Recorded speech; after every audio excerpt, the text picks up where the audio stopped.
ॐ सहनाववतु सहनौ भुनक्तु सह वीर्यं करवावहै तेजस्विनावधीतमस्तु मा विद्विषावहै ॐ शान्तिः शान्तिः শান্তিः। আজকের আলোচনার বিষয় ভারতীয় দর্শনের একটা খুবই গুরুত্বপূর্ণ ধারণা পঞ্চমহাযজ্ঞ। আচ্ছা, এখন যজ্ঞ শব্দটা শুনলেই আমাদের অনেকের চোখের সামনে একটা আগুনের ছবি ভেসে ওঠে, তাই না? যেখানে কিছু আহুতি দেওয়া হচ্ছে। কিন্তু আমাদের হাতে থাকা সূত্রগুলো বলছে এখানে যজ্ঞের অর্থ তার চেয়ে অনেক গভীর এবং ব্যক্তিগত। ঠিক এখানেই বিষয়টা আকর্ষণীয় হয়ে ওঠে। যজ্ঞের মূল অর্থ হল ত্যাগ বা উৎসর্গ। ত্যাগ, আচ্ছা। হ্যাঁ, এটা শুধু কোনো ধর্মীয় আচার নয়, বরং এক ধরনের সচেতন প্রয়াস, যেখানে আমরা নিজেদের সময়, সামর্থ্য এই সব কিছুর একটা অংশ বৃহত্তর কিছুর জন্য উৎসর্গ করি। এই পঞ্চমহাযজ্ঞ আসলে একজন গৃহস্থের জন্য নির্ধারিত 5টি দৈনন্দিন কর্তব্যের কথা বলে, যা তার জীবনকে একটা নৈতিক কাঠামোর মধ্যে রাখে। অর্থাৎ এটা শুধু রুটিন মেনে করার মতো কোনো কাজের তালিকা নয়, এটা একটা জীবন দর্শন। একদম। কিন্তু প্রশ্ন হল, এই 5টি কর্তব্যের দরকার কেন? এর পেছনের মূল ভাবনাটা কি? এর মূল ভিত্তি হল ঋণের ধারণা। ঋণ, আচ্ছা। প্রথমত দেবঋণ, অর্থাৎ প্রকৃতি বা সেই বৃহত্তর শক্তি যা আমাদের জীবনধারণের উপকরণ যোগায়, তার কাছে আমরা ঋণী। দ্বিতীয়ত ঋষি ঋণ, সেই সব জ্ঞানী মানুষদের কাছে যাদের জন্য আমরা সভ্যতা পেয়েছি। আর তৃতীয়ত পিতৃঋণ, আমাদের পূর্বপুরুষদের কাছে। ও, তার মানে এই যজ্ঞগুলো হলো সেই ঋণগুলো পরিশোধ করার এক একটা উপায়। একদম।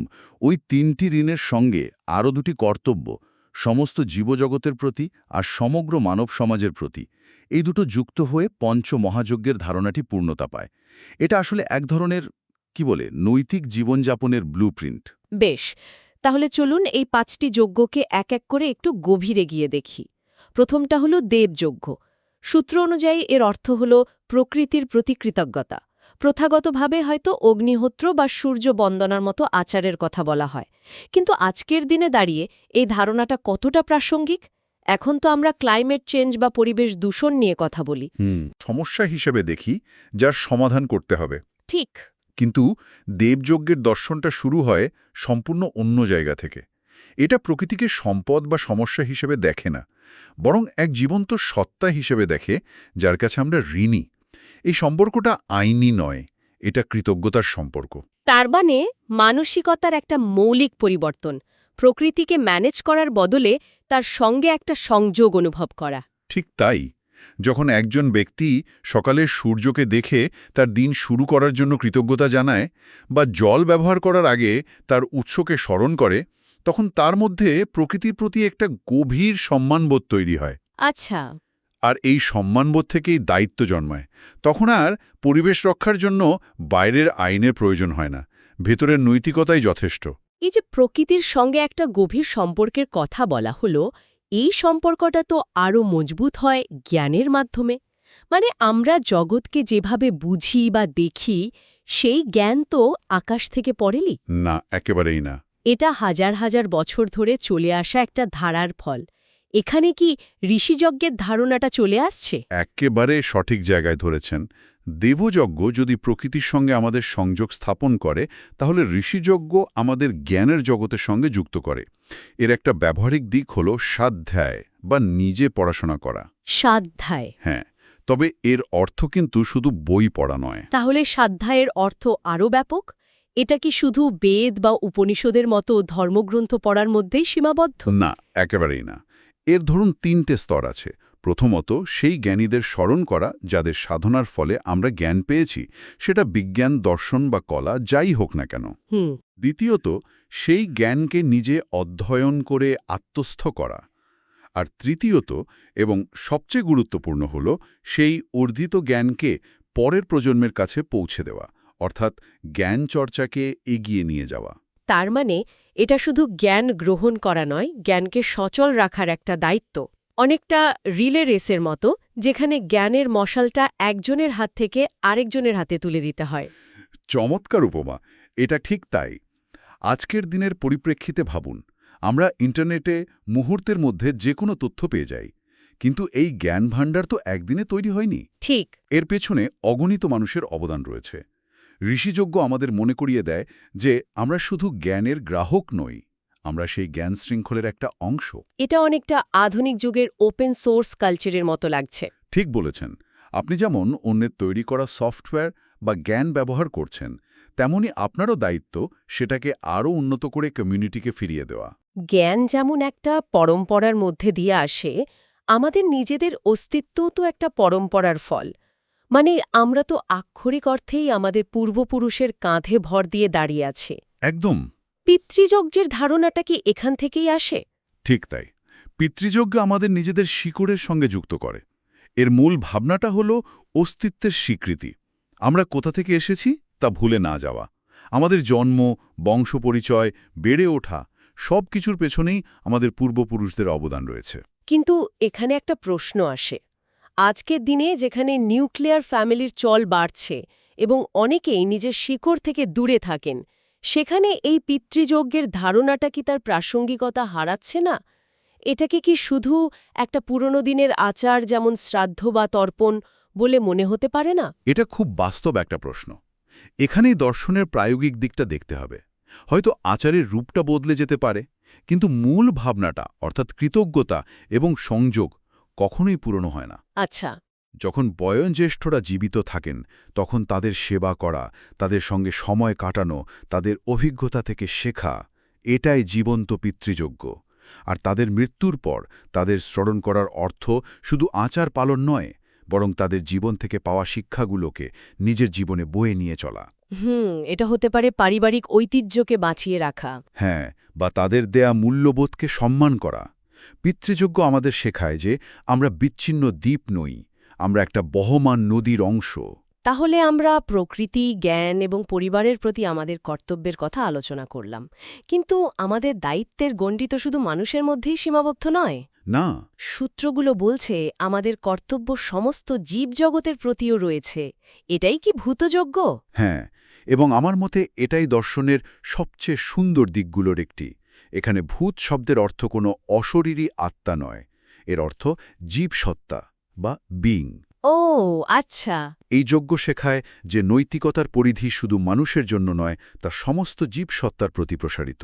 আমার কাছেও এটা সবচেয়ে আকর্ষণীয় মনে হয়েছে, কারণ এটা আজকের অ্যানিম্যাল রাইটস বা প্রাণী অধিকারের বিতর্কের একেবারে কেন্দ্রে চলে আসে। পশু পাখিকে খাবার দেওয়া বা গাছ লাগানো এর সহজ রূপ। কিন্তু এখানে একটা প্রশ্ন জাগে, এই দর্শনটা কত দূর যায়? যেমন আমরা তো গাছপালাকেও জীবন্ত সত্তা বলে মনে করি। তাহলে কি গাছ কেটে আসবাব বানানো এই যজ্ঞের নীতির বিরুদ্ধে যায়? কোথায় রেখাটা টানা হয়?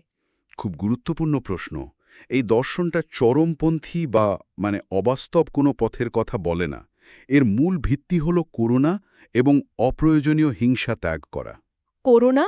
হ্যাঁ, বেঁচে থাকার জন্য আমাদের প্রকৃতির উপর নির্ভর করতেই হয়, কিন্তু ভূতযজ্ঞ শেখায় সেই নির্ভরতার মধ্যেও যেন একটা সংবেদনশীলতা থাকে, অর্থাৎ প্রয়োজনের অতিরিক্ত ভোগ না করা। আমার মনে আছে, ছোটবেলায় দেখতাম ঠাকুমা প্রতিদিন খাওয়ার আগে এক মুঠো চাল বারান্দায় কাক বা পায়রার জন্য ছড়িয়ে রাখতেন। তখন বুঝতাম না, কিন্তু এখন বুঝি ওটাই ছিল ভূতযজ্ঞের সবচেয়ে সহজ এবং আন্তরিক রূপ। বাহ! এটা কোনো বড় অনুষ্ঠান নয়, দৈনন্দিন জীবনের একটা ছোট্ট অভ্যাস, যা আমাদের মনে করিয়ে দেয় যে এই পৃথিবীটা শুধু আমাদের একার নয়। প্রাণী জগতের প্রতি এই যে একটা দায়িত্বের কথা বলা হলো, সেখান থেকে খুব স্বাভাবিকভাবেই প্রশ্ন আসে আমাদের নিজেদের প্রজাতির প্রতি, অর্থাৎ অন্য মানুষের প্রতি আমাদের কি কর্তব্য। ঠিক। বিশেষ করে তাদের প্রতি যাদের আমরা চিনি না বা যারা আমাদের অতিথি। এখানেই কি পঞ্চম যজ্ঞ মানুষযজ্ঞের কথা আসে? ঠিক তাই। বিখ্যাত উক্তি অতিথি দেবো ভব, অর্থাৎ অতিথি হলেন দেবতার সমান। এর উৎস এটাই। মানুষযজ্ঞ বা নৃযজ্ঞ আমাদের মনে করিয়ে দেয় যে আমরা সামাজিক জীব, একা বাঁচা সম্ভব নয়। তাই তো। তাই সমাজের প্রতি, বিশেষ করে অভাবগ্রস্ত বা আশ্রয়প্রার্থী মানুষের প্রতি আমাদের একটা দায়িত্ব রয়েছে। এই ধারণাটা অনেকটা আধুনিক দর্শনের সোশ্যাল কন্ট্রাক্ট বা সামাজিক চুক্তির ধারণার মতো শোনাচ্ছে, কিন্তু মনে হচ্ছে এর ভিত্তিটা আলাদা। সোশ্যাল কন্ট্রাক্ট তো অধিকার আর সুরক্ষার জন্য একটা চুক্তি, কিন্তু এখানে ব্যাপারটা কি আরও বেশি নৈতিক? একদম। সোশ্যাল কন্ট্রাক্ট একটা যৌক্তিক বা আইনি ব্যবস্থা, কিন্তু মানুষযজ্ঞের ভিত্তি হল সহানুভূতি এবং মানবতা। প্রাচীনকালে যখন হোটেল বা সরাইখানা ছিল না, তখন যে কোনো গৃহস্থের দরজা পথিকের জন্য খোলা থাকত। আচ্ছা। তাকে আশ্রয় দেওয়া, অন্ন জল দেওয়া একটা পবিত্র কর্তব্য বলে মনে করা হতো। এর মাধ্যমে সামাজিক সংহতি দৃঢ় হতো। আজকের দিনে হয়তো অতিথির রূপ বদলে গেছে, কিন্তু মূল ভাবনাটা একই আছে। যেমন? সেটা হতে পারে কোনো অভাবগ্রস্তকে সাহায্য করা, রক্তদান করা বা সমাজের কোনো ভালো কাজে অংশ নেওয়া। সমাজকে কিছু ফিরিয়ে দেওয়ার এই নৈতিক বোধই মানুষযজ্ঞের সারমর্ম। তাহলে এই 5টি যজ্ঞকে যদি আমরা একসাথে দেখি, এটা তো শুধু 5টা আলাদা কাজের তালিকা নয়, মনে হচ্ছে এটা একটা সম্পূর্ণ জীবন দর্শন, ঠিক। যা আমাদের দায়িত্বের পরিধিকে ধাপে ধাপে বাইরের দিকে প্রসারিত করে। অসাধারণভাবে বলেছেন। এটাই এর মূল সৌন্দর্য। লক্ষ্য করলে দেখবেন এই 5টি যজ্ঞ আমাদের কেন্দ্র থেকে পরিধির দিকে নিয়ে যায়। দেবযজ্ঞের মাধ্যমে আমরা প্রকৃতির সঙ্গে নিজেদের সংযোগ স্থাপন করি। এরপর ঋষিযজ্ঞ আমাদের যুক্ত করে জ্ঞানের জগতের সঙ্গে। পিতৃযজ্ঞ আমাদের বেঁধে রাখে পরিবারের শিকড়ের সঙ্গে। তারপর ভূতযজ্ঞ। হ্যাঁ, ভূতযজ্ঞ সেই বৃত্তকে আরও বড় করে সমস্ত প্রাণী জগৎকে অন্তর্ভুক্ত করে। আর সবশেষে মানুষযজ্ঞর মাধ্যমে আমরা সমগ্র মানব সমাজের প্রতি আমাদের দায়িত্ব পালন করি। প্রকৃতি থেকে শুরু করে জ্ঞান, পরিবার, প্রাণীজগৎ এবং সবশেষে সমগ্র মানব সমাজ, দায়িত্বের এক সম্পূর্ণ বৃত্ত। এটা পরিষ্কার দেখাচ্ছে যে ধর্ম, নৈতিকতা এবং দৈনন্দিন জীবন এখানে আলাদা কিছু নয়। ঠিক তাই। আমাদের সোর্সগুলো বলছে এটাকে ভগবদ্গীতার কর্মযোগের একটা প্র্যাকটিক্যাল গাইডলাইন হিসেবেও দেখা যায়। গীতায় যেমন নিঃস্বার্থ কর্মের কথা বলা হয়েছে, পঞ্চমহাযজ্ঞ সেই শিক্ষারই একটি দৈনন্দিন প্রয়োগ। আচ্ছা। এই দর্শন অনুযায়ী ধর্ম মন্দিরে বা বিশেষ কোনো আচার অনুষ্ঠানে সীমাবদ্ধ নয়। আপনি কিভাবে জীবনযাপন করছেন, প্রতিদিনের ছোট ছোট কাজের মাধ্যমে কিভাবে এক বৃহত্তর নৈতিক জীবন কাটাচ্ছেন, সেটাই আপনার ধর্ম।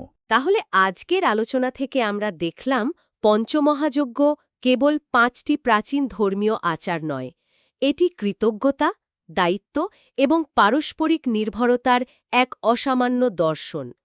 প্রকৃতি, জ্ঞান, পরিবার, জীবজগৎ এবং সমাজের সঙ্গে আমাদের যে এক অবিচ্ছেদ্য সম্পর্ক রয়েছে, এটি সেই কথাই বারবার মনে করিয়ে দেয়। আলোচনা শেষে একটি ভাবনা রেখে যাওয়া যায়। সূত্রগুলি এই কর্তব্যগুলোকে একজন গৃহস্থের জন্য নির্দিষ্ট করেছে, কারণ গৃহস্থাশ্রমেই একজন ব্যক্তি সমাজ এবং পরিবারের প্রতি তার দায়িত্বগুলো পূর্ণভাবে পালন করার সুযোগ পায়। কিন্তু আজকের আধুনিক পৃথিবীতে, যেখানে জীবনের বিভিন্ন স্তরের সীমারেখা অনেকটাই অস্পষ্ট, মানুষ বিভিন্ন ভূমিকা পালন করছে, বিভিন্ন জায়গায় থাকছে, সেখানে এই পঞ্চমুখী দায়িত্বের কাঠামোটি কি শুধুমাত্র গৃহস্থের জন্যই প্রযোজ্য, নাকি এই দর্শন আজকের প্রত্যেক ব্যক্তির জন্যই প্রাসঙ্গিক হয়ে উঠতে পারে, সে ছাত্র হোক, শিল্পী হোক বা অন্য কোনো পরিচয়েই থাকুক না কেন? এই প্রশ্নটা আমাদের সবার ভেবে দেখার জন্য রইল। Thank you for watching this video. If you enjoyed it, please like, share, and subscribe. Your support encourages me to create more content. Thank you.